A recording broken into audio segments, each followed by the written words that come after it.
Conozcamos la Biblia.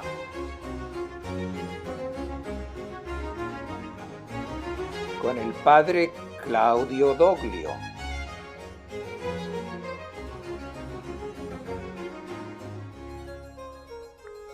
Textos apócrifos. Este es el video número 3 de 4 videos. Los manuscritos de Qumran. El descubrimiento del sitio arqueológico de Qumran y de los manuscritos que allí se conservaban ha sido uno de los mayores descubrimientos arqueológicos recientes y ha contribuido a dar a conocer un mundo muy importante para el estudio bíblico, también para el conocimiento del Nuevo Testamento, que antes solo se conocía a través de algunos indicios de autores antiguos, pero que prácticamente se ignoraba. Los manuscritos encontrados en Qumran no son textos apócrifos, al menos no del Nuevo Testamento, porque son más antiguos. No imitan los escritos canónicos cristianos, no hablan de Jesús ni de su comunidad.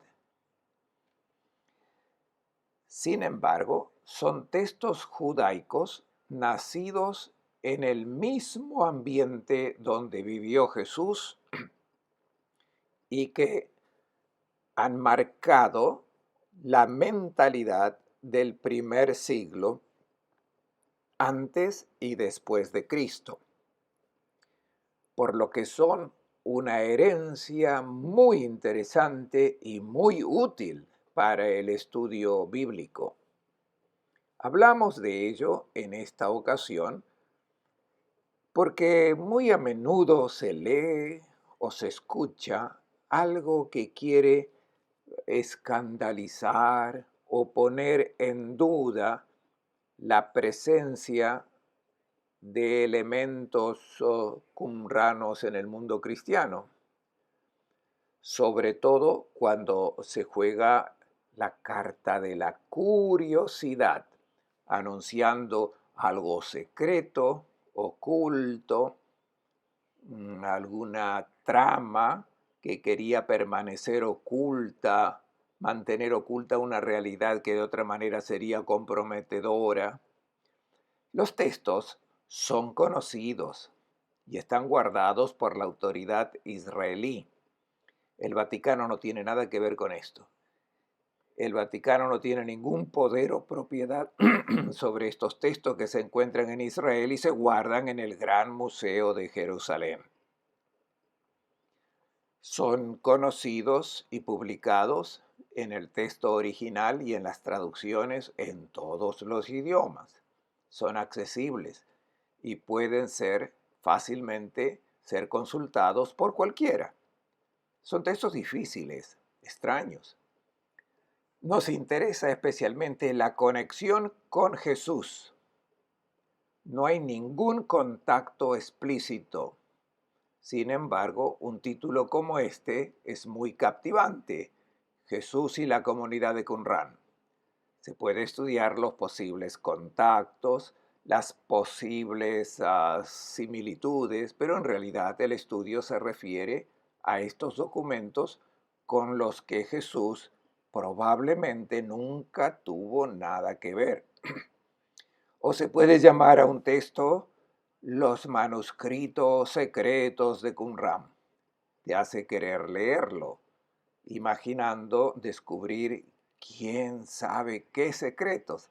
Pero entonces uno se encuentra frente a las publicaciones de fragmentos con la transcripción en hebreo y la traducción, y son secretos simplemente porque son textos fragmentarios no publicados en las primeras ediciones, pero presentes en las últimas grandes ediciones editadas por García Martínez, la principal editora de estos textos.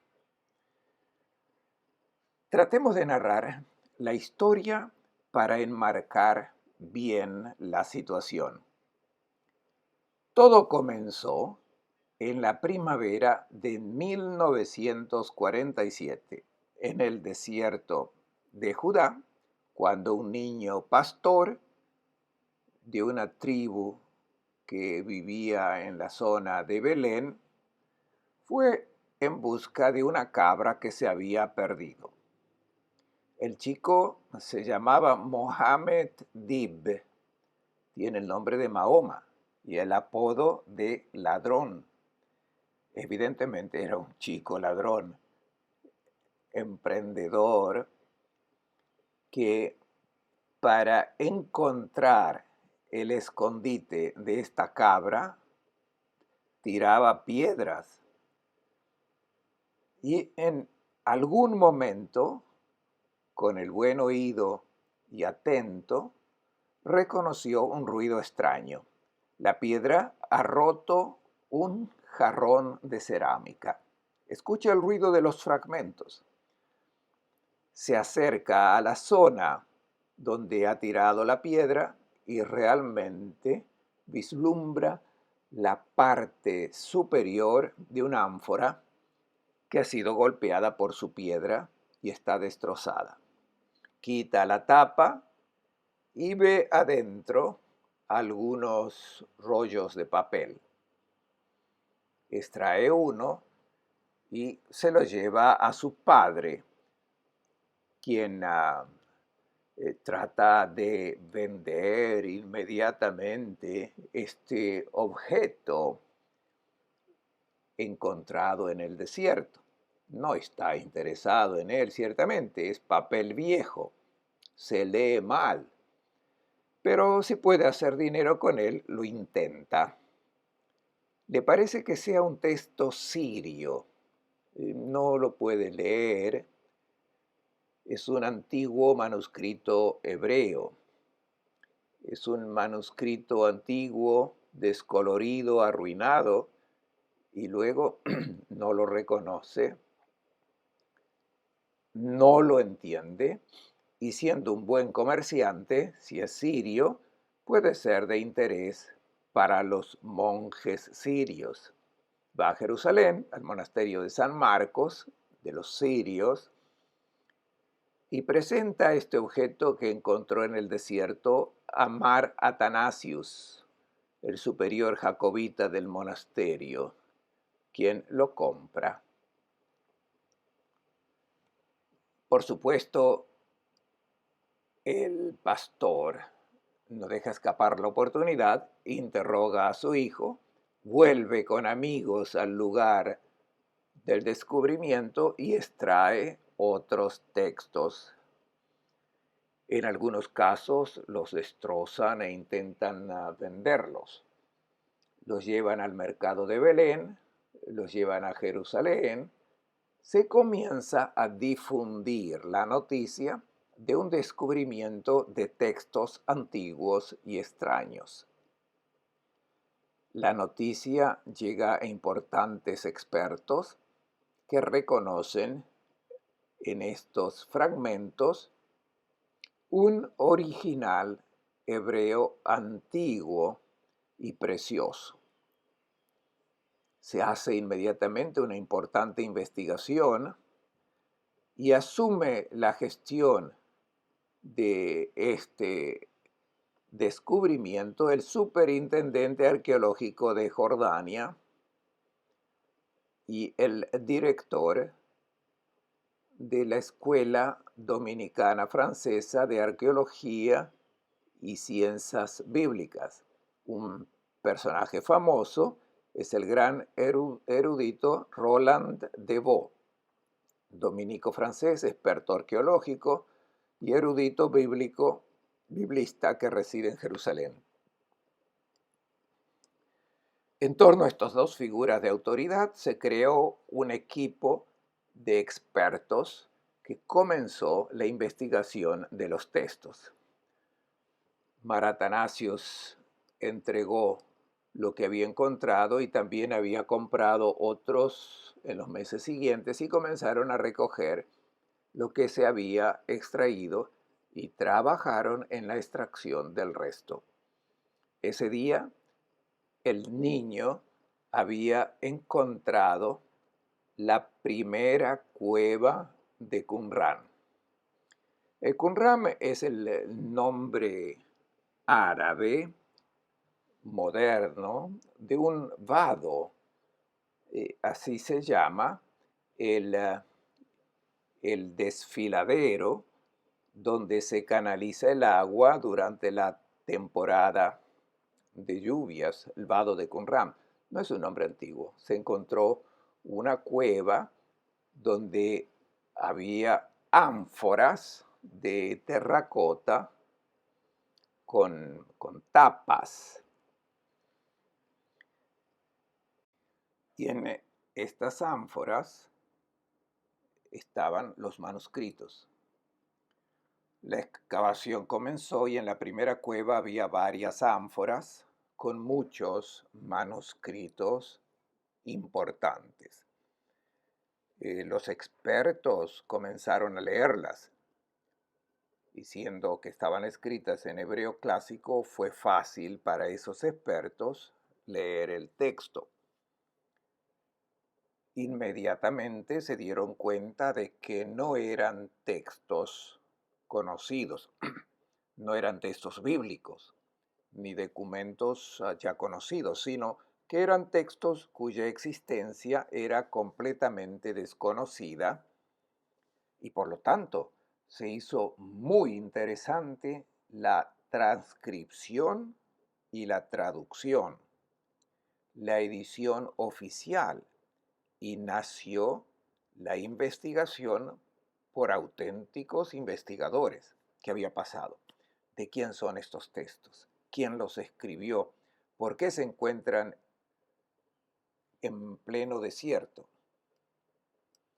Las ánforas estaban bien hechas, eh, no estaban allí por casualidad. Esos textos habían sido puestos en ánforas llenas de arena y fina y seca, cerradas con una tapa, enterradas en la arena y bien escondidas.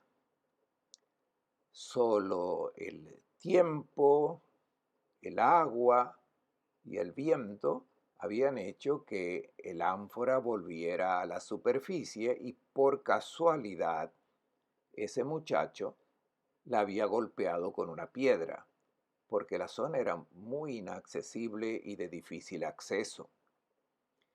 Los estudios comenzaron y surgió esta maravillosa biblioteca de Qumran, un conjunto completo de manuscritos que nos dan información sobre un mundo que no conocíamos. Junto con la excavación de la cueva, se inició la investigación arqueológica en los alrededores y salieron a la luz muchos restos arqueológicos. Un gran complejo de edificios con cisternas, canales, salones, depósitos, restos de cerámica, un gran complejo habitado por muchas personas salió a luz.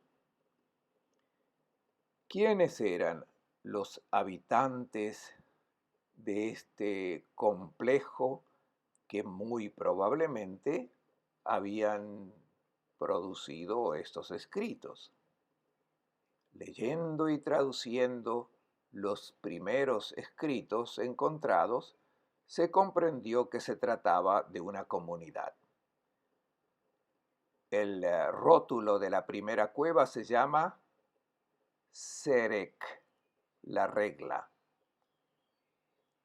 Estos textos están indicados por un acrónimo, un número y la letra mayúscula Q. Q significa Qumran. El número que lo precede es el número de la cueva. Hasta ahora, 11 han sido excavadas. Así que tenemos la indicación si el texto está en el primero, en el segundo, en el décimo o el undécimo. 1Q quiere decir la primera cueva de Qumran. Luego sigue un acrónimo, por ejemplo, la S significa Serek, el término hebreo que se traduce como regla. 1QS es el libro de la regla, un documento que especifica la naturaleza, el origen, la estructura, las reglas de la vida de este mundo.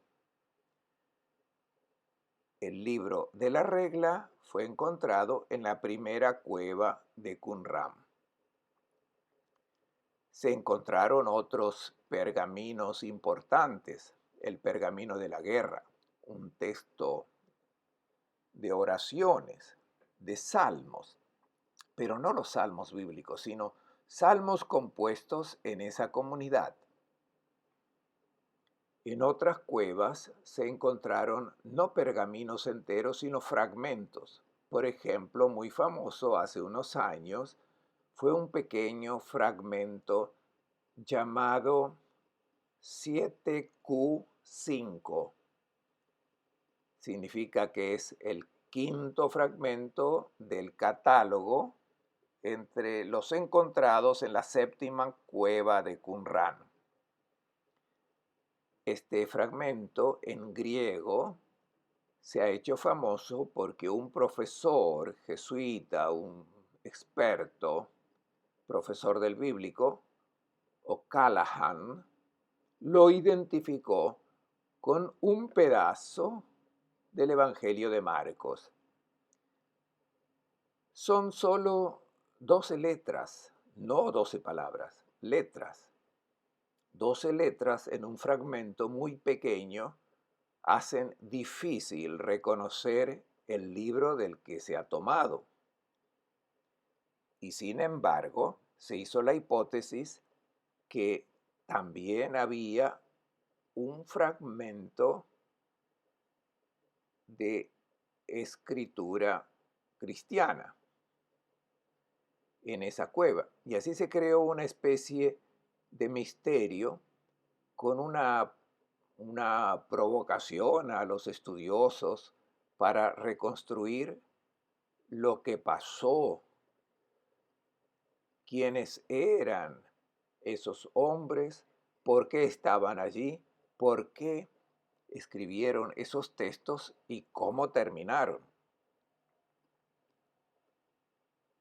La primera solución de este enigma,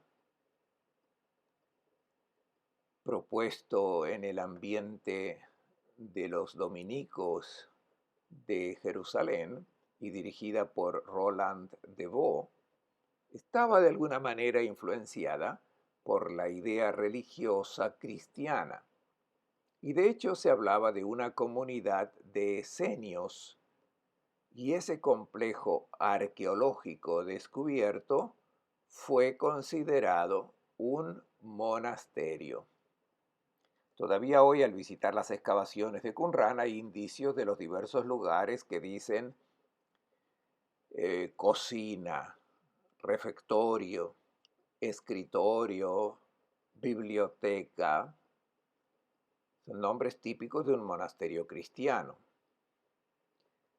La precomprensión de los arqueólogos que excavaron les llevó a reconocer en esos ambientes algo correspondiente a un monasterio cristiano, y se creó la forma hipotética de estos monjes esenios. Estudiando los textos se ha dado cuerpo a este mundo particular. El personaje central, autor de algunos textos, podríamos decir el fundador de esta comunidad, no se presenta por su nombre propio, sino con un seudónimo. se presenta como maestro de justicia. Es uno que pertenece al mundo sacerdotal de Jerusalén. La reconstrucción histórica lo sitúa en el segundo siglo antes de Cristo. Nos imaginamos a un sacerdote autorizado de Jerusalén que entra en conflicto con la estructura sacerdotal del templo. Alrededor del 160 antes de Cristo, la situación del templo de Jerusalén era decididamente caótica. Una lucha desenfrenada por el poder con una clase dirigente sacerdotal corrupta,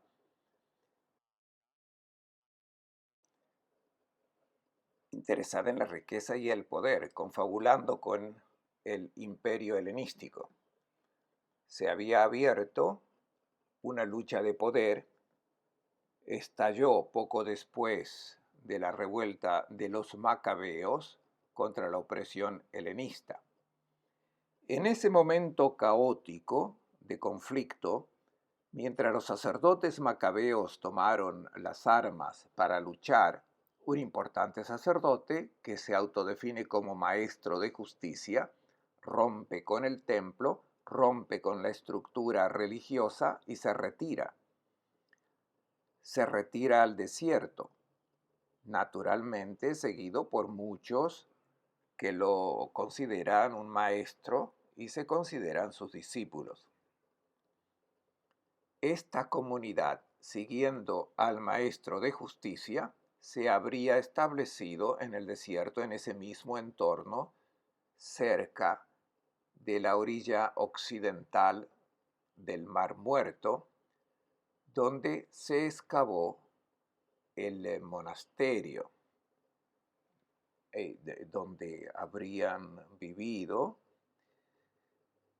y allí se habrían organizado, identificados según las indicaciones de los antiguos historiadores con los esenios.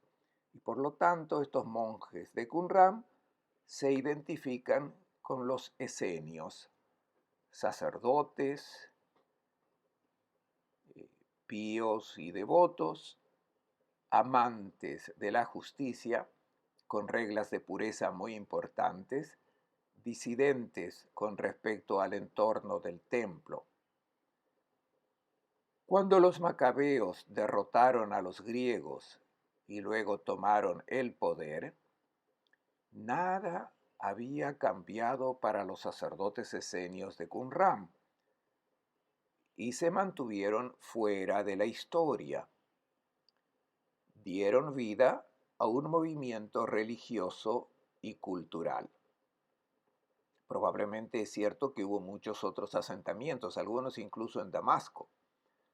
Tal vez dejaron la región del Mar Muerto y se trasladaron a Damasco. Fueron perseguidos por los reyes de Jerusalén. Tal vez tuvieron que huir y regresaron más tarde. La historia de esa comunidad duró unos 200 años, desde el 160 antes de Cristo hasta el 70 después de Cristo, porque después de Cristo, en la época de la revuelta de los celotes contra Roma, también los esenios de Qumran se unieron a esa guerra y se fueron a luchar contra los romanos. Antes de partir para esta lucha, salvaron sus principales patrimonios, la biblioteca. Sellaron sus volúmenes en ánforas, los escondieron en cuevas naturales que son abundantes en la región donde vivían, hicieron sellar el ingreso y sepultaron todo. Quizás hicieron un plano para poder recuperar su tesoro una vez acabada la guerra. En cambio, la guerra fue catastrófica para ellos. Murieron todos, fueron exterminados por los romanos y nadie volvió a recuperar ese tesoro. Y ni siquiera difundieron la noticia de que había sido escondido porque todos habían muerto. O quizás alguien había vuelto para recuperarlo, porque por ejemplo en la séptima cueva solo hay trozos de papiro, no hay ánforas con pergaminos enteros como en la primera cueva. Significa que alguien había retirado los textos y también se ha dicho que durante la guerra judía los cristianos escondieron allí sus bibliotecas, por lo que ese hipotético fragmento del Evangelio de Marcos podría pertenecer a un grupo cristiano que había escondido su biblioteca en esa zona. Pero los cristianos sobrevivieron y volvieron y tomaron sus textos. Extrayéndolos, algunos pedazos se rompieron del rollo principal y permanecieron en la cueva y fueron descubiertos solo recientemente. Hoy en día todos estos textos se publican en el original y en las traducciones. No hay nada secreto en ellos. Son textos difíciles, muy difíciles para nosotros, porque hablan un idioma extraño, porque son reglas que no corresponden en absoluto a nuestra forma de pensar. Y especialmente hoy hay un vivaz repensar. Existen muchos libros de divulgación, son útiles y presentan este debate sobre las investigaciones más allá de la polémica. Alguien para vender ha titulado La historia nunca contada, tratando de reconstruir lo que realmente está detrás.